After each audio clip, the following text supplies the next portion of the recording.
Good afternoon, everybody. Welcome to another edition of Who's on First Fantasy Baseball with Vince Russo. Obviously, it's a Monday, and we have a lot to cover over what took place in Major League Baseball over the weekend. A lot of news and notes, a lot of things I have on my chest that I need to get off of, I need to get rid of. Today's a very exciting day for us, though, here on the Realm Network, because not only do we have our Who's on First show that you've been hearing for the last couple of weeks, but today was the official launch of the entire Vince Russo brand channel, where we're going to be bringing you multiple shows every day, video, audio, podcast, blogs, you name it. That all starts today, and you could check that all out at vincerussobrand.com. That's vincerussobrand.com. Today we went live. The first thing I want to talk about is a situation that took place this weekend, and it kind of took place over the entire weekend between the Kansas City Royals and the Oakland A's. This happened in Kansas City. Let me explain to you how this went down, because you know what? This was some stuff that really got me hot, and that was really Bush League. And I got to tell you something. Even the owner of a fantasy baseball team, when you cross that Bush line, you ain't going to be on my team. I'll tell you that right now. No way you're going to get on Respect the D or Diamonds in the Sky with playing Bush baseball. I don't care how good you are. And there was some Bush baseball this weekend, and I want to talk about it. It all started on Friday. Where Brett Lawrie, the third baseman for the Oakland A's, was on first base. A ground ball was hit to the second baseman. They went to the force at the shortstop covering second. Now Lawrie went in hard. I'll give it to you. He went in hard, and he went in late, and he hurt the Royal shortstop, Alcides Escobar. Hurt the guy. He had to be taken out of the game. The Royals weren't happy with this. They thought it was uncalled for, unnecessary. They thought it was a dirty slide, and perhaps it was. I mean, Lawrie went up into it, feet flying, spikes flying. Yes, it looked a little dangerous, okay? All right, let's fast forward to the next day, game 2 of the series now. Keep in mind, the Oakland A's have just bombarded the starting pitcher, Giordano Ventura, who happens to be on one of my teams, by the way. They score 5 runs off of Ventura. Somebody just hit a 3-run bomb off of him. I can't remember who it was. But anyway, 5-0.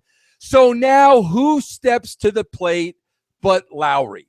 And what does Ventura do? Obviously, he throws at Lawrie. Now, here was the cool thing about Lawrie, and I got to be honest with you. Lawrie kind of knew it was coming, so he kind of took the pitch and walked to first base, didn't say anything to Ventura. He kind of handled it like a pro. Maybe the fact is he did go a little hard into second base. So now, a little bit of payback. Okay, we know how things work in baseball. So Lawrie goes on to first place. No blood, no foul. You think this thing is over, right? I mean, that's what we all think. Tit for tat. Tit for tat. That's how it works in baseball. Well, now the following day, we're in game 3 now of the series, and the Kansas City Royal, the reliever, is in the game now, Kelvin Herrera. It's about the 8th inning now. So now, the Royals have the lead. Herrera's in the game. Lawrie steps up to the plate again. And what does Herrera do? Herrera throws 100-mile-an-hour fastball behind Lawrie's head. Now Lawrie's pissed off. Listen, this is a 100-mile-an-hour fastball. He already retaliated. He already got hit once, but that wasn't enough for Chucklehead Kelvin Herrera, who threw behind him with a 100-mile-an-hour fastball. But let's add insult to injury now. Now Lawrie's hot. Now Lawrie's jaw-jacking with Herrera. Now Herrera is going to the dugout, and he's pointing to his head, telling Lawrie that next time it's going to hit you in the head. Can you imagine this imbecile? This guy should be put on at least a 30-game suspension from Major League Baseball. Look, pal, if you don't understand the game, then you shouldn't be playing. The way we play it in this country is like this. The guy, if there's retaliation to be had, then retaliation is to be had in baseball. It's been happening for ages. I remember when Juan Marichal hit Johnny Roseboro in the head with a baseball bat before I was even born, for crying out loud. I know the stories. But once it's done, bozo. You don't go after the guy a second time for no reason with 100-mile-an-hour fastball behind the guy's head. Is that why you're in the game, to hurt people, for crying out loud? This imbecile should be suspended from baseball for a minimum of 30 games. A minimum. That I'm telling you, that was the bushiest league play I think I've seen since I was a 12-year-old kid playing Little League Baseball. Unimaginable. That's not a professional athlete, and there should be a penalty for that knucklehead Kelvin Herrera. Let's talk about a little bit. You know what? I'm going to save this maybe for a little later because I'm going to tie it on with my guest. So I was going to go to the Mets, but I'm going to hold off on the Mets for a second. I want to go to Kris Bryant. You know, now what we talked about, Kris Bryant was going to make his debut on Friday. I told you that I was going to look at him very closely over the weekend. I did. I drafted him very early in one of my leagues, probably much earlier than I should have. I think it was the 6th draft pick. I don't know what I was thinking of, but that high, the guy better pay dividends. So his first day in the major leagues. Now, keep in mind, the guy's in there against James Shields. And James Shields is a professional that gets professional hitters out. Helped this team get to the World Series last year. An A-list pitcher. Well, against Shields, in that first game, Bryant didn't look too good, okay? 0 for 4 with 3 strikeouts. Welcome to the bigs, kid. I understand it, but I got to tell you this. The next couple of days now, Kris Bryant made a couple of adjustments, which is unbelievable for a kid that young. After one game making the adjustments, next 2 games, the kid goes 3 for 6, 1 double, one run batted in, 3 walks, and 1 strikeout. I was listening to Theo Epstein today, the general manager of the Cubs, and Theo was saying on ESPN this morning that he's never seen a rookie player thrown to this way before. Epstein said nobody was throwing the guy fastballs. Everybody was throwing the guy curveballs, sliders, and changeups based on his reputation coming out of spring training, which really says a lot for the kid. But what really says more for him than anything else is after taking the collar and wearing the sombrero and going 0 for 4 with 3 Ks, the kid bounces back nicely. The next 2 days, he goes 3 for 6. Like I said, a double, a ribby, 3 walks, and a strikeout. The Mets are off to a phenomenal start. Listen, the Mets may be the real deal this year. They got some real pitching. Harvey is back.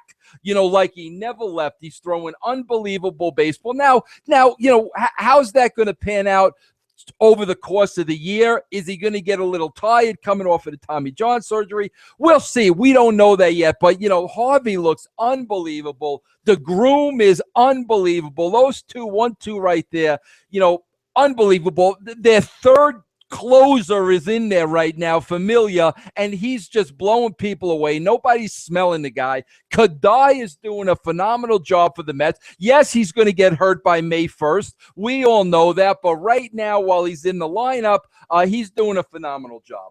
But they've taken some really serious injury blows now. Now we're going to see early on in the year, the Mets have dealt with these blows. How are they going to bounce back? David Wright hit the DL, just a couple of days ago. And yesterday in one game, the Met catcher, Travis Theonard, and the relief pitcher, Jerry Blevins, both fractured bones. Blevins fractured his forearm in a shot back to the box, and Theonard broke his hand getting hit by a pitch. So these guys are going to be out for 6 to 8 weeks apiece. Now we're calling up, the backup catchers. Now we got to go a relief pitcher short. I don't know. Maybe the Mets look at Rafael Soriano now, since there's a lot of injuries and there's the suspension of Mejia. Maybe they need help in the bullpen. Maybe that's a good guy to pick up right now, Soriano. It looks like he can certainly help out that Met team. But, listen, these are the adversities we deal with in baseball. Mets are off to a phenomenal start, 10-3. I think right now they have the second best record behind the Detroit Tigers, I believe. But now how are they going to deal with adversity? This is something that we're going to have to keep an eye on with the New York Mets. But there's a team in that same town by the name of the New York Yankees. I want to talk a little bit about this Yankee team today. And I've brought on a Yankee expert. And listen, I'm going to give him a title now. He's never been given a title before. This is the senior writer of VinceRussoBrand.com. The senior writer. How about that? I'm talking about the one and only Jeff Lane. Jeff, are you there? Hey, Vince. I appreciate that title. I think that's the first one I've ever had. So, bro, senior writer, bro. There's something to that.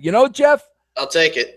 Now, Jeff, I'm glad I got you on today because you know what? We did our show on Friday that we do for the Vince Russo brand, .com every Friday, Lions, Tigers, Bears, and Dirt, and we cover the wrestling dirt over the course of a week. And during a conversation, you had some very poignant things to say about baseball and the Yankees and the announcers. And, I kind of stood up and paid attention. I didn't know my boy Jeff knew this much about baseball, but obviously you're a die-hard Yankee fan. There's something specifically I want to talk to you about regarding the Yankees. But before we get to that, bro, what's your feel so far of how the season is progressing? Now, the first question I got to ask you this is, Jeff, last time we spoke, you were very concerned about Tanaka. Now, over the weekend, out of nowhere, Tanaka throws a gem. Now, have your feelings changed? Having gotten a sample of maybe, a dozen games this year, where are you with the Yankees thus far? Well, he did, and I wrote his line down so I wouldn't forget his stats. But, the fact that looked good to me is he was getting his strikeouts back. He had 8 Ks in 7 innings. And that was the deal in the first 2 games. He couldn't get the third strike. He couldn't get people to swing and miss. So, to me, that was it excited me that maybe he's getting his stuff back and just had 2 starts that were just, he wasn't ready yet. So hopefully. Now, Jeff, what was it, that cutter in the dirt? His go-to pitch last year, was that what was working for him? Because I didn't get to see too much of the game over the weekend. Yeah, I didn't see it either. I saw the highlights, but yeah, he had some splitters in the dirt that, it looks like, the way he throws it is to the batter. It looks like, a fastball down the middle, and then all of a sudden, bam, right in the dirt, and they've already made the mind that they're going to swing at it, and that's what he didn't have in the first 2 games. So that looks like he's got confidence back in that. So speaking of confidence, Jeff, how are we feeling about the Yankees in general thus far? Well, today's a good day because we just got done sweeping the Rays. So we're at 500, third place. The thing that I'm excited about is A-Rod looks like he, the A-Rod of old, like he never left the game. I like that some of the other guys are stepping up a little bit, like Chris Young. Beltran's been injured, or he had some type of flu or the illness. That's why he hasn't played, but he's played like crap. So Chris Young steps in, and he's got 3 dingers, 8 RBIs in limited play. So I'm liking that. I'm just concerned about the middle infield. Hey, Jeff, I have to ask you this. This is what I wanted to ask you because, listen, at some point now, I don't know, bro. I have mixed feelings about this. I want to ask a Yankee fan. Okay, you brought up the name A-Rod. Listen, let's face it. Right now, and again, bro, we're only 12 games into the season. We've only got a little sample size. But, A-Rod now is doing better than anybody expected. I don't care what anybody says. Jeff, how many homers does he have now? 4. He's got 4 homers a week, 10 days into the season, 2 weeks into the season. And, people were projecting at best A-Rod was going to hit 15, 17 homers. He's already got 4 2 weeks in. But here's the thing, Jeff, and I want to get your feeling on this, being a Yankee fan. I'm an avid San Francisco Giant fan, Jeff, and I know A-Rod is only 2 homers away from Willie Mays. He's only 2 homers away from 660, tying Willie Mays fourth on the all-time home run list. Now, everything I'm reading, when this takes place, and you know it's going to take place, shoot, the way A-Rod's hitting, it'll take place this week. But from everything I'm reading, the Yankees aren't going to acknowledge this. The Yankee announcers aren't going to acknowledge this. They're not going to say anything about A-Rod tying and then surpassing the Say Hey Kid, number 4 on the all-time list in home runs. What are your feelings about that, Jeff? I don't know. I mean, there was one game where they put up a graphic with his career home runs, and they didn't mention what place he was, all time. They said he had this many home runs, but they didn't mention where it was. I don't think it's right to single him out because of how many people, since 97 or 98, whenever the home run boom started, have been linked to the PEDs. So, I mean, if you're going to count everything that happened in that stretch, then all these home runs count. So I don't know. A stat's a stat. If that's where it's interesting with baseball, because so many things are involved with the asterisks, like Barry Bonds. Nobody wants to acknowledge or talk about the 73 dingers and passing Aaron. But either they count or they don't. So if you're not going to mention it, then just come out and say we're wiping A-Rod's home runs out of the books. But if you're not going to wipe them out of the books, then I think you got to acknowledge them. I don't think we can have secret stats that we just don't mention. Yeah. Well, Jeff, here's the thing with A-Rod, man. Here's how I look at it. The guy paid his penalty, bro. The guy had the longest suspension and sat out the longest suspension in the history of the game. He paid his dues. He did the crime and he paid the time. I mean, like, how long do we make this guy suffer? How long do we not acknowledge the guy has hit over 660 home runs? Listen, I'm going to tell you something, bro. I'm an avid baseball fan, and I've been an avid baseball fan for my whole entire life. Now, Jeff, I'm not advocating steroids, by any means, especially, Jeff, the profession we're in, professional wrestling. We see it all the time, and I'm not advocating it at any time. But let me tell you something that's going to start happening with Major League Baseball, and it's going to start happening very, very soon. The pitching has taken over baseball. It has started to dominate baseball. Runs scored per games are down. Home runs are down. Strikeouts are up. There's more defensive alignments now that are taking hits away from batters. I'm going to tell you right now, bro, this isn't what the average baseball fan wants to see. The major baseball fans, the average baseball fan wants to see home runs, bombs, dingers, ding-dongs, jacks, whatever you want to call them. That's what they want to see. They want to see how far these guys can hit a baseball, not how far they could swing and miss. Bro, I go back. I remember the Sosa-McGuire race like it was yesterday. The entire world was talking about baseball. Major League Baseball was center stage. The same thing happened with the Barry Bonds home run record. Whether they wanted to point the finger at the guy for steroids or not, everybody was tracking every Bonds game, whether they wanted to admit it or not. That's what fans of baseball want to see. They want to see these guys hit the ball and hit it as far as they possibly can. This game is turning into a defensive game. The pitchers are taking over the game. That is going to make it more boring than it already is. And I'm going to tell you what's going to happen. There's this thing, we're going to clean up baseball. We're going to clean up baseball. We're going to suspend players 60, 80 games, right and left. We'll keep doing that. But here's the problem they're going to be faced with.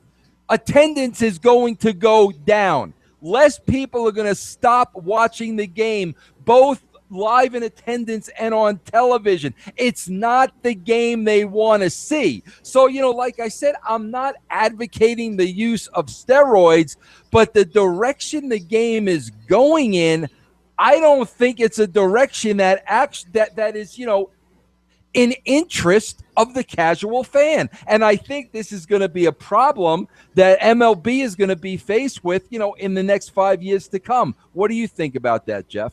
Oh, yeah, I agree. And I think a lot of the down offense, not only with, the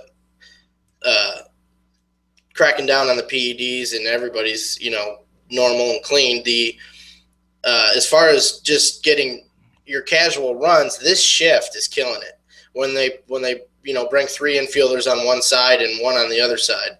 And I see it a lot watching the Yankees because they have, I think they said McCann, Beltran, and Teixeira were all in the top 10 or something of opposing managers putting the shift on against them.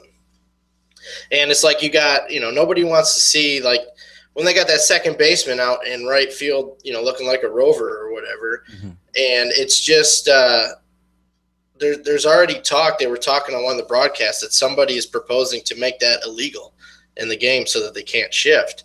And I can see that happening because of exactly what you said about the runs being down, boring games. Everybody likes to see a pitcher pitch a gem, but it's different when it doesn't occur 3-4 times a week. It's magical. You see your guy come in, pitch a 2-hitter, but when you're seeing that on a regular basis, I think it does get boring, like you said, for the casual fan, because it's like watching a 7-3 football game. Nobody wants to see that. And that's why the NFL have changed all the defensive rules to help the offense, because they know the fans want to see scoring.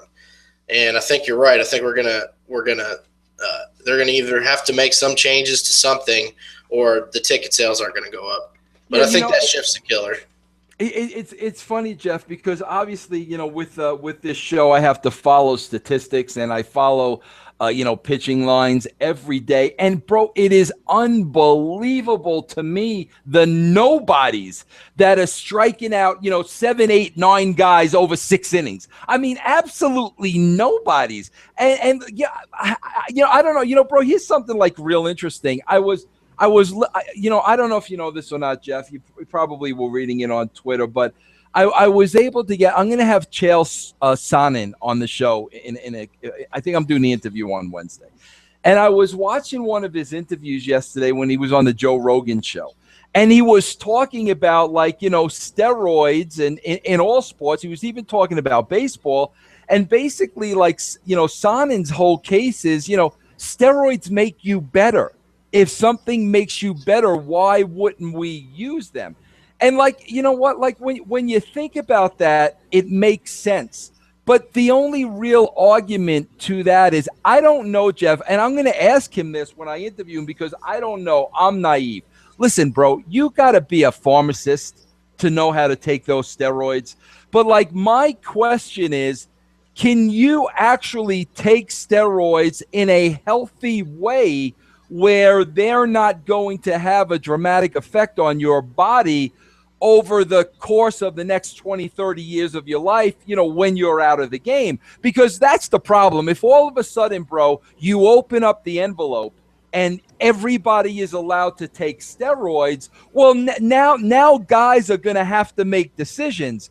Okay, I'm going to take the steroid now, and I'm going to hit 70 home runs next year, but, 50 when I'm 50 years old and I'm retired from the sport and I don't want to, and I can't get out of bed and my heart is exploding, is that really the road I want to go down? So that's the problem. If you make steroids legal, now it's, everybody has to take steroids.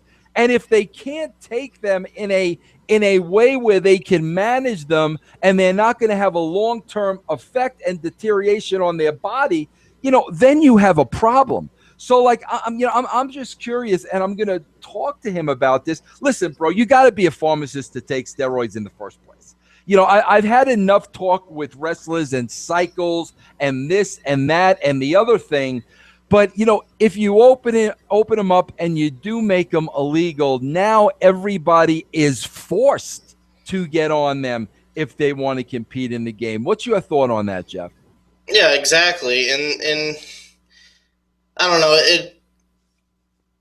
I understand, like, if it's helping you and you can do it without being harmed. But then again, you'll have the people there's just some people that don't believe in putting stuff like that in their body. Some people don't even take medicine, for religious reasons or just their own beliefs for their personal health. So with people like that, maybe a phenomenal athlete, do they get, are they not going to succeed because they're trying to do it naturally where these other people are using steroids and maybe they don't make the team or whatever. It's tough. I don't know. I just, steroids get prescribed by doctors for medical reasons. So I think there's got to be a safe way to do it. Jeff, you know what's interesting? If you notice, bro, and I was reading up on this the other day, I think 3 of the 4 guys this year that got busted for steroids and got 60-game suspensions, Majika, the reliever for the Mets, one of them. 3 of the 4 guys, Jeff, they were from the Dominican Republic. And you know why? Steroids are legal in the Dominican Republic. The stuff these guys were taking was legal in the Dominican Republic. So now they come over here, bro, the language barrier, whatever it is, they're taking those steroid supplements, whatever you want to call them, in their home country. They're perfectly legal. They come over here. They continue to take them. Now it's in the blood. Now they get busted. Now that's why you hear these guys saying, I never took anything. I don't know how it got in my system. That's because they were taking legal drugs from their country. So they never quite understood it.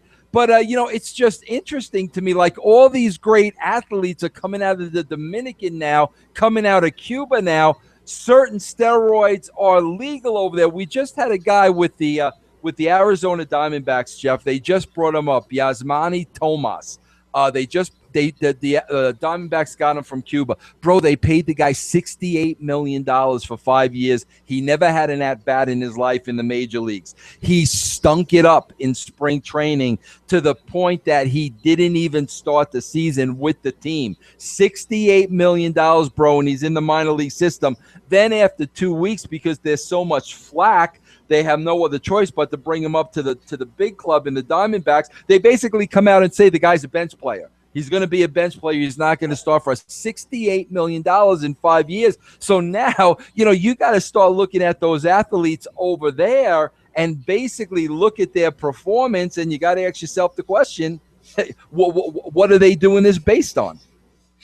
Yeah, if that's the deal, if it's legal there and they're playing to that level because of that, then obviously their production will decrease once they get off it. They may still be good players, but they're not going to put up the numbers that they were doing on the steroids. Yeah. So it's just a whole can of worms. But like I said, bro, it's going to be real interesting because in the effort to clean up the game, and I'm not saying I disagree with that, you're going to see a decline, bro. You're going to see a decline in ratings. You're going to see a decline in attendance. People do, like you said, bro, a pitching duel, here and there is great.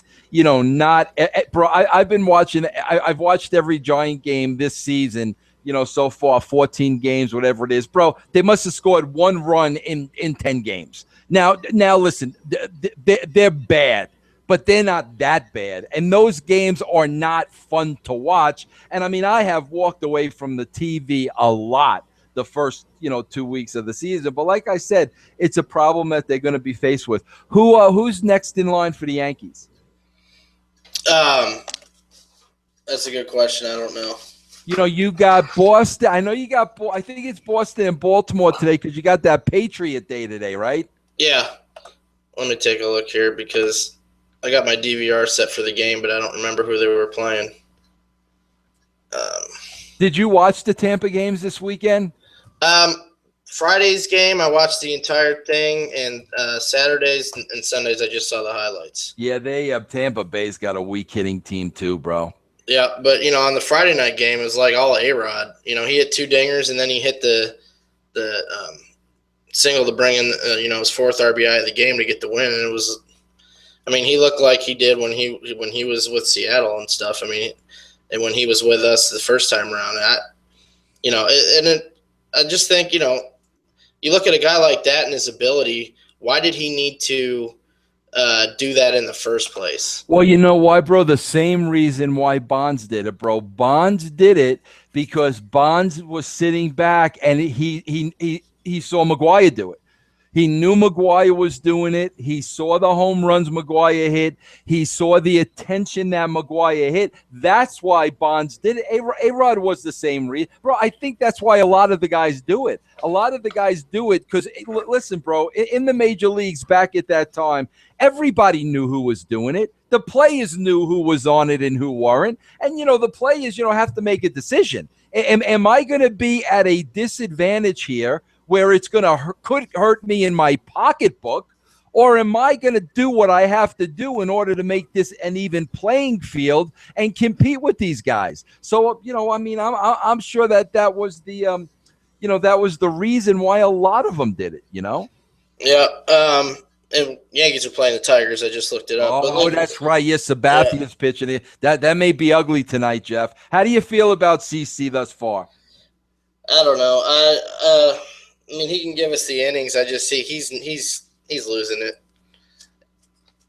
Bro, don't you know what I never understood about in baseball, Jeff? When they talk about, the guy that can eat up the innings and gobble up the innings. Bro, I don't care how many innings he can gobble up when his ERA is 5. Right. I hear that all the time. He's dependable. He can eat up it. Bro, throw me out there. I'll eat up the innings and give up 15 runs a game. Yeah, I mean, the only time it comes in hand, if you're coming off a game where you use 4 or 5 relievers, your bullpen's hurting, it helps. But, yeah, I mean, if you're not going to win the game anyway, what's the point? Hey, Jeff, where are they now on the bullpen situation, the closer role? Where are the Yankees right now with that? Is that still changing on a daily basis depending on who looks good? No, Miller's the closer. He's got, every game where they're bringing in Betances in the 7th or 8th, and then Miller comes in the 9th. And I thought I had his numbers. I guess Betances holding his own, or is he still getting a little bit? They both got 0 ERAs. Okay. Maybe that took the pressure off of him a little bit. Yeah, and Miller's I think he's pitched 6 innings and has 12 Ks. And Betances 7 innings, 8 Ks. So, it's funny to say for a guy with a 0 ERA, but he doesn't look the same as last year, Betances. So I don't know. He started rough last year too. The first couple weeks of the season, he got killed in a couple games against Toronto. So I think he'll be all right. But it's looking like Miller. I think he's got 4 saves, and I don't think Betances has any. So it's looking like that's a lot of these guys, bro. From what I'm hearing about Betances, and I can't say that for the life of me, but it's the velocity.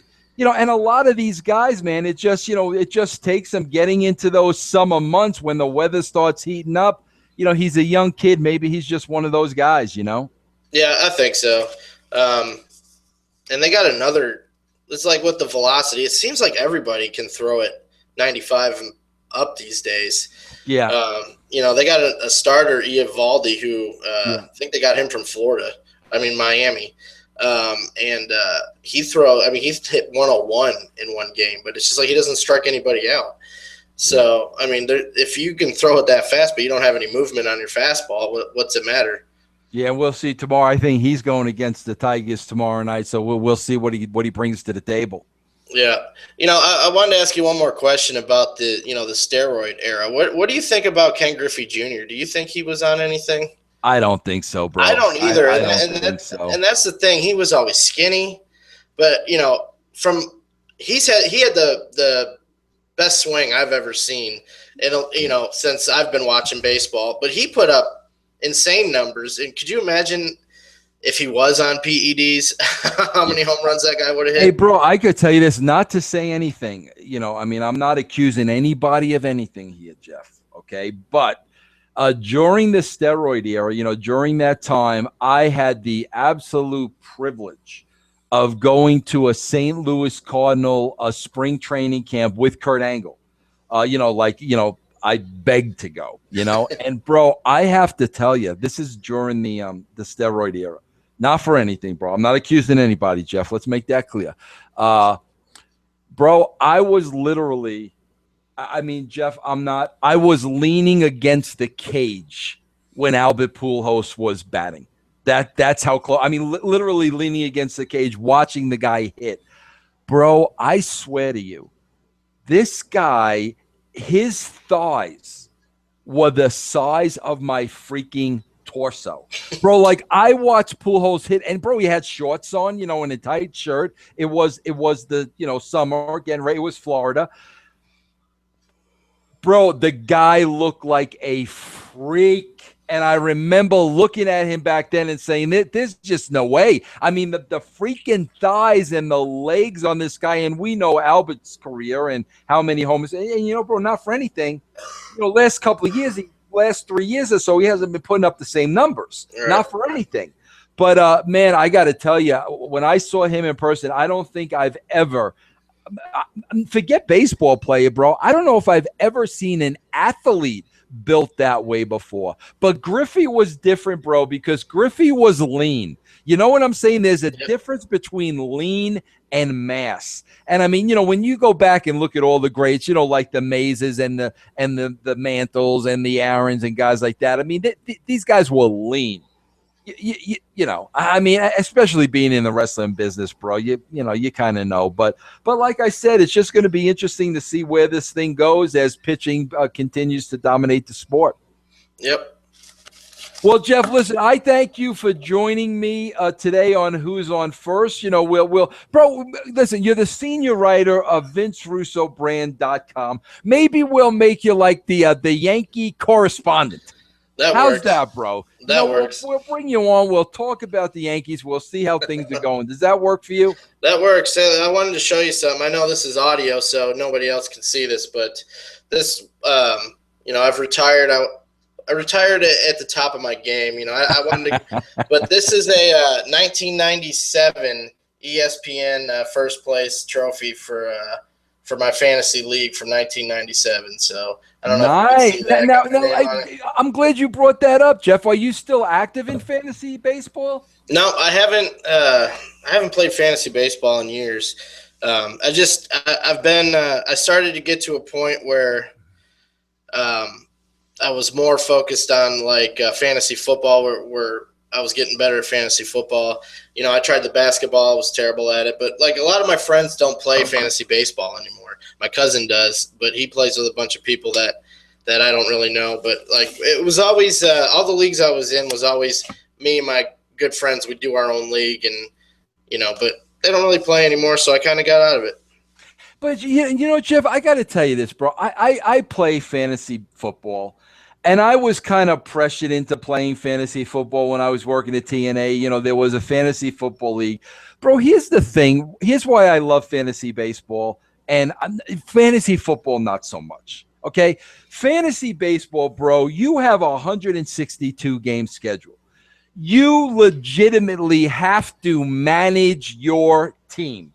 So what that happens is throughout the course of the season, bro, we start eliminating the weak links. Okay, we start eliminating the league managers. Maybe by the time we get to the All-Star break, out of 12 teams, maybe you got 4 of them are already gone. So now you got 8. Now you keep dwindling it down, but there is a science to the managing. Bro, you play this fantasy football 16 games a week. It's such luck, bro. There's so much luck. And the freaking injuries, are every single week. To me, there's no skill in fantasy football. It's 95% luck, 5% skill. That's why I've always loved baseball over football. Yeah, I agree. There's a lot of luck involved with football because you could have the best team on paper, but they all have to perform at the same time with only one game a week. So 2 of your guys have a bad game, you pretty much got a loss. And, it's like with the league we did last year, I won 1 week because it's just they had how they had the dollar value. Right. You had so much money to spend, and you had to get the better players were worth more money. Well, I would just sign guys that the starter was injured, so this guy was going to come in and fill in. So I get a bunch of backups that are going to start for the week for the minimum price. That there's just so many ways to kind of manipulate the football game, and even by doing all of that stuff, let's say you got Peyton Manning and he gets sacked and injured in the first quarter. Yeah.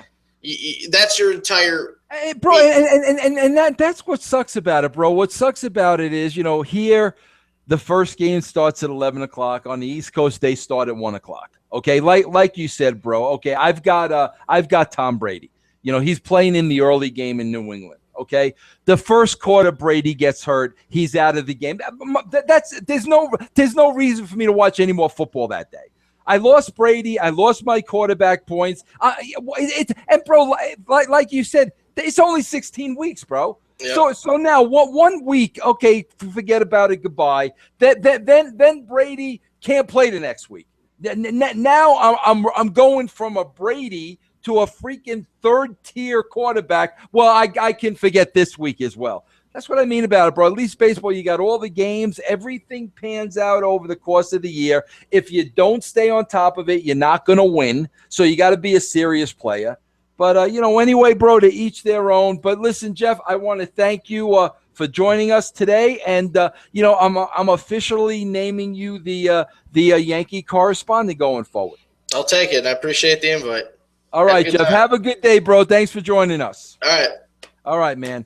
Well, there you have everybody. Jeff Lane, the new Yankee correspondent for Who's on First Fantasy Baseball.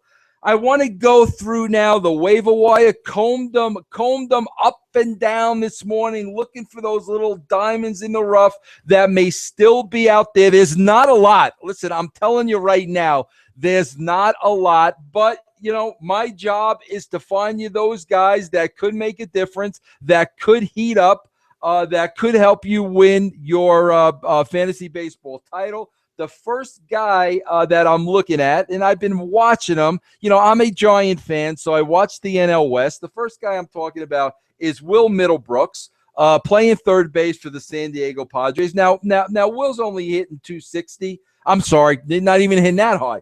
Will's only hitting 240 to date, but so far he's got 3 home runs and 9 runs batted in. Last year, he had 2 home runs in 63 games with the Red Sox. In 2013, he hit 17 homers in 94 games. So Middlebrooks has the potential for the home run ball. We're seeing it so far this year in San Diego. 3 home runs, 9 runs batted in the first 2 weeks of the season. Not too shabby. Keep in mind, he's in a good lineup. He's got Upton now. He's got Kemp. He's got Will Myers in there. He's going to be protected in that lineup. No pressure is going to be on the guy like there was in Boston. Anybody that plays for the Red Sox, there's pressure involved. So keep your eye on Will Middlebrooks. 3 homers, 9 runs batted in his first 2 weeks of the season. I'm liking what I see so far. There's a rookie outfielder I'm watching for the Houston Aeros, Jake Marisnick. So far, Jake, 323, 3 runs scored, 1 home run, 5 ribbies, 3 stolen bases. Here's what I really like about the kid. Only 5 strikeouts in 11 games. That's great for a rookie. That tells me the guy makes contact. He's batting .323. Hasn't shown us a lot of power yet, but he's also got 3 stolen bases to go with that. So not a bad pickup if you could use some outfield help at this time. The third offensive player I want to tell you about right now is Brandon Crawford, the shortstop for the Giants. Now, in 2014, listen, Crawford's a lifetime 250 hitter. He's not going to hit more than that. But in 2014 last year, he had 10 homers and almost 70 runs batted in for the Giants at shortstop, usually batting in the 8th slot. Well, already this year in 2015, Crawford's got 3 home runs and 7 runs batted in. 10 home runs all last year. 3 home runs the first 2 weeks of the season. keep in mind, this is the guy that spends a lot of time in spring training learning from Barry Bonds. You know, they're both left-handed hitters. They have a very similar swing. I wouldn't be surprised at all to see Crawford's home runs go up to maybe 15 this year. Shoot, if he can get 70 ribbies again, it's definitely, you can handle the 250 batting average at shortstop. Couple pitches I liked. Nick Martinez of the Texas Rangers. He's still out there on the waiver wire. Nobody's picking him up because they never heard of Nick Martinez before. This is what I know.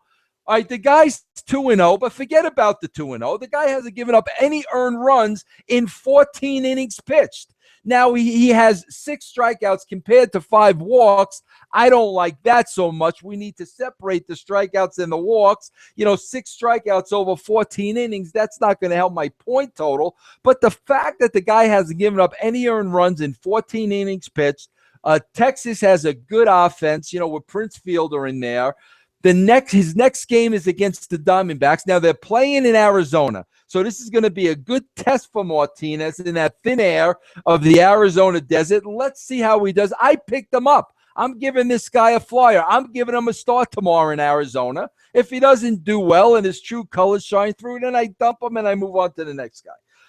The other guy you want to keep your eye on tonight, Jorge De La Rosa, is coming off the disabled list and starting for the Colorado Rockies against the San Diego Padres.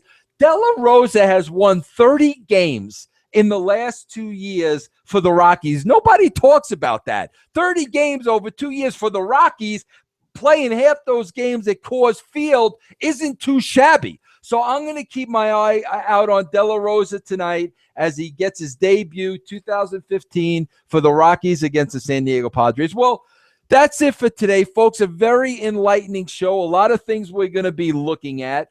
Remember, if you follow Who's On First on the Realm Network, please check out the brand network now that launches today. It's VinceRussoBrand.com. And remember, on Twitter, you see my Twitter handle and my Facebook handle on the screen. Remember to also follow Jeff Lane on Twitter. That's at Jeff Lane 22. You can follow Jeff on Twitter. I thank you for joining me today. We'll be right back here tomorrow, and I will see you all out on the ball field. Have a great day, everybody.